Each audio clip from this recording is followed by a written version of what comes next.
Hello అండి, welcome back to my channel. అందరూ ఎలా ఉన్నారో? మేమైతే చాలా బాగున్నాము. ఇవాళ నా మినీ వ్లాగ్. డైలీ నైట్ పాలైతే తోడు పెడతానండి. మార్నింగ్ వరకు అయితే తోడుకుంటుందనేసి. ఇంకా పిల్లలకైనా సరే, ఇంట్లో అయినా సరే రెగ్యులర్గా పెరుగు అయితే కంపల్సరీగా ఉండాలి మా ఇంట్లో. ఇంకా నైటే పిండి రుబ్బి పెట్టానండి దోశలకి. పొద్దున్న వరకు అయితే ఫర్మెంట్ అవుతుంది కదా అనేసి. ఇంకా పాలు కూడా తీసుకొచ్చారు. మార్నింగ్ 5:30కి అలా లేచాను. మళ్ళీ వర్షం పడుతుందిలే, వాకిలి అది తర్వాత ఊడ్చేయచ్చు అనేసి వెళ్ళి పడుకోగానే నిద్ర పట్టేసింది. 6:45కి అయితే మెలకు వచ్చింది. ఇంకా అప్పుడు లేచి ఫాస్ట్గా పనులు అయితే చేస్తున్నాను. ముందుగా పిల్లలకి వాటర్ అయితే పెట్టేశానండి స్టవ్ పైన స్నానంకి. అలాగే పాలు కూడా నేను పెరుగు కోసం సపరేట్గా వేడి చేస్తాను. ఇంకా మేమిద్దరం కాఫీ తాగుతాము, పిల్లలకి పాలు అవి సపరేట్గా వేడి చేస్తాను. ఇంకా పాలల్లో కొన్ని వాటర్ వేసి ముందుగా అయితే పాలు స్టవ్ పైన పెట్టేశాను. ఇంకా మిగతా పాలు కూడా తర్వాత వెయిట్ చేస్తాను. ఇవాళ దోశలు చేస్తున్నాను. పొంగనాలు చేయాలి అనుకున్నాను, కాకపోతే పిల్లలు దోశలే ఇష్టంగా తింటారు. పొంగనాలు చేసి కూడా చాలా రోజులు అవుతుంది అనేసి అనుకున్నాను. బట్ వాళ్ళు వద్దు అనేసరికి ఇంకా ఊరుకొని దోశలే వేస్తున్నాను. పిండిలోంచి కొంచెం పిండి సపరేట్గా తీసుకొని అందులోకి కొంచెం ఉప్పు, గట్టిగా ఉంటే వాటర్ యాడ్ చేస్తాను. ఇంకా ఉప్పు నీళ్లు వేసి ఒకసారి కలిపేసుకొని కొంచెంసేపు పక్కన పెట్టిన తర్వాత దోశ వేసుకోవాలి. వెంటనే వాటర్ వేసి దోశ వేస్తే ఎందుకో సరిగా రాదు. ఇంకా ఇలా వాటర్ వేసి కలిపి పక్కనైతే పెట్టేస్తున్నానండి. వాటర్ అలాగే పాలు రెండు కూడా స్టవ్ పైన ఉన్నాయి కదా, అవి తీసేసిన తర్వాత దోశలు అయితే వేసుకుంటాను. ఇంకా పాలు వేడైపోయాయి. నేను ఇవాళ చట్నీ కాకుండా ఇలా బేసన్తో చేస్తున్నాను.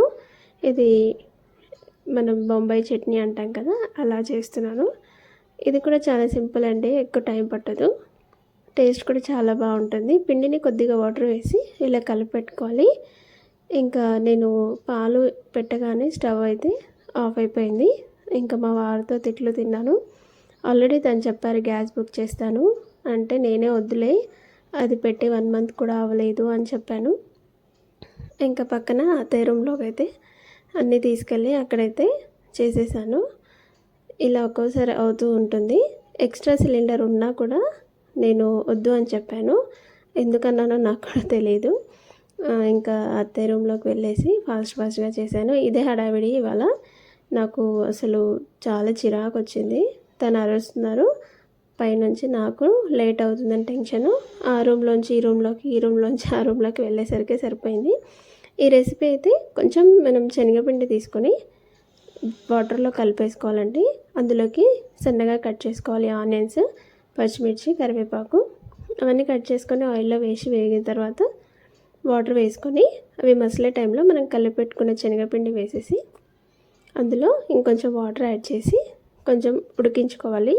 ఇది మనం శనగపిండి పచ్చిగా ఉంటుంది కదా, అది ఉడికించుకుంటే ఫ్లేవర్ చాలా బాగుంటుంది.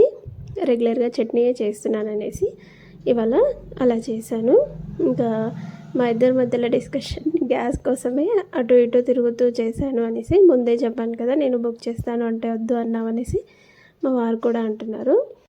పిల్లలను కూడా ఫాస్ట్గా రెడీ చేసామండి. లేవడమే లేటుగా లేచాననేసి. ఇంకా వాళ్ళ డాడీ అయితే స్నానం చేయించేశారు.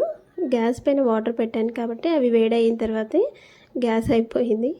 ఇంకా వాళ్ళ డాడీ పిల్లలకి స్నానాలు చేస్తే వాళ్ళు డ్రెస్సెస్ అయితే వేసేసుకున్నారు. వీళ్ళకి స్టన్స్ లాగా చేయించానని చెప్పాను కదండి, అవి తీసి అసలు తప్పు చేశాను అనిపించింది.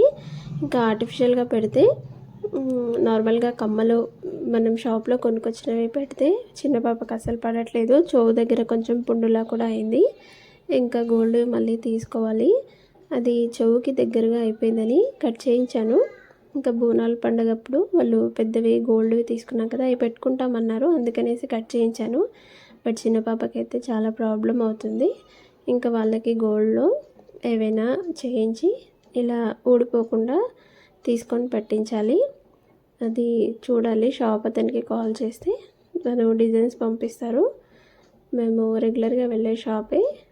గోల్డ్ పెళ్ళప్పుడు కూడా అక్కడే చేయించాము, బేగం బజార్లో. అక్కడికి వెళ్ళినా తను చేయిస్తారు, కాల్ చేసి చెప్పినా చేసి పెడతారు. ఇంకా పెద్ద పాపకైతే జడ వేస్తున్నాను. లేట్ అయిపోతుందనేసి ఒక్కటే జడ వేస్తున్నానండి. పాప కూడా చాలామంది వేసుకుంటున్నారు మమ్మీ ఏమనట్లేదు అనింది. స్టార్టింగ్లో రిబ్బన్స్ వేసుకోవాలి, 2 జడలు వేసుకోవాలి అంటే ఇద్దరి కోసం రిబ్బన్స్ అయితే కొనుక్కొచ్చాను. ఇంకా అవైతే వేయట్లేదు. ఇంకా మా చిన్న పాప అయితే నైట్ అంతా అది హెయిర్ అంతా వదిలేసి పడుకుంటుంది. నాకు కూడా అదే అలవాటు. ఇంకా తను కూడా అలాగే పడుకుంటుంది. నాకు పానీటెల్ వేస్తావు కదా మమ్మీ, అది కుచ్చుకుంటుంది రబ్బర్ బ్యాండ్, నాకు పడుకోవడానికి రావట్లేదు అంటుంది. ఇంకా తనకి చాలా చిక్కులైతే అవుతాయి జుట్టు. ఇంకా అవన్నీ తీసేసరికి ఏడుస్తూ ఉంటుంది. ఆయిల్ కూడా ఎంత పెట్టినా తనకి అసలు ఉండదండి. బ్రౌన్ హెయిర్, టీచర్స్ అయితే ఊరికే చెప్తూ ఉంటారంట డైలీ ఆయిల్ పెట్టుకోమని. బ్రౌన్ హెయిర్ అలాగే చాలా కర్లీగా ఉండేవి. ఇప్పుడు కొంచెం 2-3 టైమ్స్ హెయిర్ అంతా కట్ చేయించిన తర్వాత కొంచెం ఇలా వచ్చాయి, బట్ బ్రౌన్ కలర్లో ఉంటాయి. ఇంకా తనకు కూడా జడ వేస్తున్నాను. ఇంకా పెద్ద పాప అయితే తనకి స్పెట్స్ ఉన్నాయండి, సైట్ ప్రాబ్లం. ఇంకా తనైతే రెగ్యులర్గా పెట్టుకొని వెళ్తుంది. తనకి వెనక బెంచ్లో కూర్చుంటే కొంచెం ఇబ్బంది అవుతుంది అనేసి రెగ్యులర్గా పెట్టుకొని వెళ్తుంది. ఇంకా తను మర్చిపోతే మళ్ళీ మేము లంచ్ బాక్స్లో అలా పెట్టి పంపిస్తాము, లేదంటే ఫ్రంట్ బెంచ్లో మేడం కూర్చోబెడతారు. ఇంకా పిల్లలైతే రెడీ అయిపోయారండి. మా చిన్న పాప డైలీ రబ్బర్ బ్యాండ్స్ ఎక్కడో పడేస్తూ ఉంటుంది. మీ ఇంట్లో ఇలాంటి పిల్లలు ఉన్నారా? తను హెయిర్ ఇలా రబ్బర్ బ్యాండ్ తీసి అటు ఇటు పడేసి హెయిర్ వదిలేసుకుంటూ ఉంటుంది. ఇంకా నా జడకున్న రబ్బర్ బ్యాండ్ పెట్టాను, అది లూజ్గా ఉందనేసి ఇంకో రబ్బర్ బ్యాండ్ కూడా వేశాను. ఇవైతే బనానా బాక్సెస్. ఫ్రూట్స్ అన్నీ తీసుకెళ్తారు కానీ బనానా తీసుకెళ్ళడం ఇబ్బందిగా ఉంటుందనేసి ఇవైతే బుక్ చేశానండి. వీటి డీటెయిల్స్ కూడా నేను ఒక వీడియో అయితే చేసి పెడతాను. ఇంకా చాలా ఐటమ్స్ తీసుకున్నాను. వాళ్ళ ఫ్రెండ్స్ అందరు తెచ్చుకుంటున్నారు అనేసి నన్ను కూడా అడిగితే నేను కూడా వాళ్ళ కోసం అయితే ఇవి ఆర్డర్ పెట్టాను. చాలా స్ట్రాంగ్గా ఉన్నాయి, క్వాలిటీ కూడా బాగుంది. ఇంకా కొంచెం పెద్ద సైజుగా ఉన్న బనానా కూడా పడుతుంది, అందుకనేసి తీసుకున్నాను. ప్యాక్ ఆఫ్ 3 వచ్చాయి. ప్రైస్ అంత గుర్తులేదు. నేను ఇంకొన్ని కిచెన్ ఐటమ్స్ అయితే తీసుకున్నాను. అవన్నీ ఒకటి వీడియో అయితే చేసి పెడతాను. ఇంకా పాప అయితే కోల్డ్ అయింది ఇద్దరికి, ఇంకా అలా పెట్టుకొని వెళ్తున్నాను అని చెప్తుంది. స్వెటర్ అయితే వేస్తున్నానండి. ఇది లాస్ట్ ఇయర్ తీసుకున్నాము. చిన్న పాపకైతే తను 3 ఇయర్స్ ఉన్నప్పుడు తీసుకున్నాము, మళ్ళీ తీసుకోలేదు. స్వెటరు జాకెట్ ఎక్కువగా వేసుకుంటారు, స్వెటర్స్ వేసుకోరు. కంటిన్యూస్గా వర్షాలు పడడం వల్ల పిల్లలకైతే కోల్డ్ అయిందండి. నాకు కూడా రీసెంట్గానే ఫీవర్, కోల్డ్ ఉండింది, తగ్గింది, మళ్ళీ వెంటనే స్టార్ట్ అయిపోయింది. ఇంకా ఫీవర్ కూడా వస్తుంది. మళ్ళీ ఈసారి అయితే ఎక్కువగా ఫీవర్ వస్తే అన్ని టెస్టులు చేయించుకోవాలి. వాళ్ళక్కది పాత స్వెటర్ ఉంటే వేసుకుంటుంది, అది కొత్తగానే ఉందండి. కాకపోతే పెద్ద పాపకి చిన్నగా అయిపోయింది అనేసి తీసి పక్కన పెట్టేశాను. ఎవరికైనా ఇద్దామనేసి పెట్టాను, బట్ అది నాకు ఇవ్వాలనిపించలేదు, కొత్తగా ఉంది, ఎక్కువగా యూజ్ చేయలేదు కూడా అనేసి. చిన్న పాప వేసుకుంది కానీ లూజ్గా ఉంది. ఇంకా చూడు ఎలా ఉంది అని తీసేసింది. పెద్ద పాప కూడా నవ్వుతుంది. సరే అనేసి వాళ్ళ డాడీ అయితే వద్దు తీసేసి, బాగాలేదు అంటే తీసేశారు. ఇంకా బాక్సెస్లో అయితే ఇలా బనానాస్ పెట్టుకున్నారు. చాలా స్ట్రాంగ్గా ఉన్నాయండి నిజంగా. ఇంకా పిల్లలు బనానా తీసుకెళ్ళాలంటే కొంచెం ఇబ్బంది పడతారు. నేనైతే ఇప్పటివరకు బనానా పెట్టలేదు, అవి బ్యాగ్లో పెడితే అంత పాడైపోతాయి, వాళ్ళు కూడా తినే వరకు ఎలా ఉంటాయో ఏంటో అనేసి ఈ బాక్సెస్లో అయితే పెట్టించేసాను. ఇంకా పిల్లలకైతే రెడీ చేసిన తర్వాత దోశ అయితే తినిపిస్తున్నానండి. మా చిన్న పాప వద్దు వద్దు అంటుంది. ఇంకా తినిపిస్తున్నాను బలవంతంగా, కానీ తినలేదు. ఇంకా పెద్ద పాపకు కూడా తినిపించేసి తనకి సిరప్స్ అయితే వేశాను. ఇంకా తను వద్దు అనేసి బనానా అయితే తింటా అని చెప్పింది. సరేలే బనానా తిను అని చెప్పాను. ఇంకా వాళ్ళకు నచ్చినవి చేసి పెట్టినా కూడా సరిగా తినరు. ఇంకా పిల్లలకి మెడిసిన్ వేయాలనేసి కంపల్సరీగా తినిపించాను. ఇంకా చిన్న పాప అయితే నాకు వద్దు అనేసి వెళ్ళిపోయి బనానా అయితే తింటుంది. ఇంకా స్కూల్ టైం అవుతుందనేసి ఇంకా తింటూనే వెళ్ళింది. ఇంకా బైక్ పైన కూర్చోగానే వాళ్ళ డాడీ వద్దు డస్ట్ పడుతుంది అనేసి తీసి ఇచ్చేశారు. ఇంకా స్కూల్కి వెళ్ళిన తర్వాత ఎలాగో తింటుంది కదా అనేసి ఇంకా బట్టలు అయితే వర్షానికి అస్సలు ఆరట్లేదండి. ఇవి 2 డేస్కి ఉతికి పెట్టిన బట్టలు, అప్పుడు ఫ్యాన్ కింద వేసి అటు వేసి ఇటు వేసి అయితే ఎలాగో అలాగా ఆరబెట్టేశాను. ఫంక్షన్స్కి వెళ్ళిన బట్టలు కూడా ఉన్నాయి, అందుకనేసి ఎక్కువగా అయిపోయాయి. పిల్లల బట్టలు అలాగే కృష్ణాష్టమికి వేసుకున్నారు హాఫ్ శారీస్ అవి. మళ్ళీ రీసెంట్గా మేము ఫంక్షన్కి వెళ్ళాము. ఆ బట్టలు అన్నీ పిండేసేసరికి అవి ఆరక 2 డేస్ అయితే అటు ఇటు వేసి ఆరబెట్టేశాను.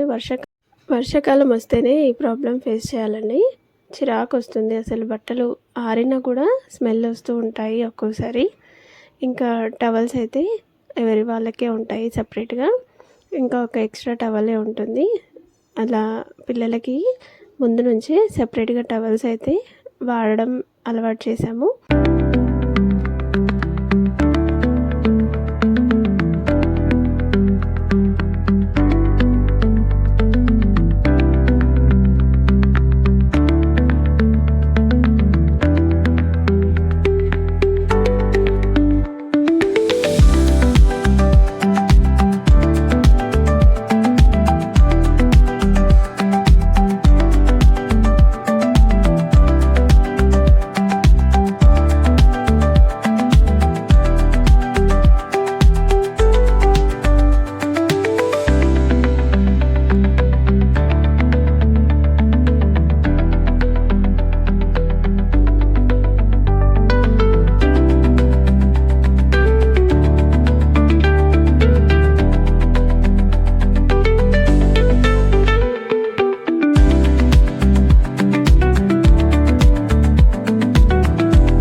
బట్టలు అయితే అన్నీ ఫోల్డ్ చేసి పెట్టేశానండి.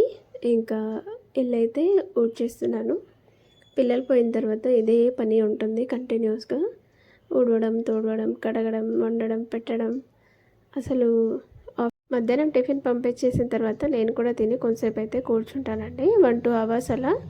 ఆఫ్టర్నూన్ టైంలో అయితే పడుకోను.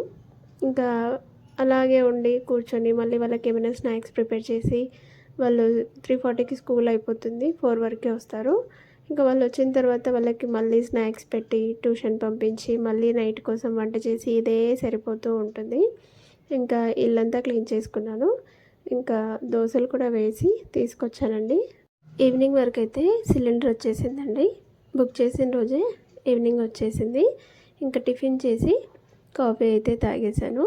కాఫీతో అయితే బ్లాగ్ ఎండ్ చేస్తున్నానండి. వీడియో ఎలా అనిపించిందో కామెంట్ చేయండి. నచ్చితే లైక్, షేర్ అండ్ సబ్స్క్రైబ్.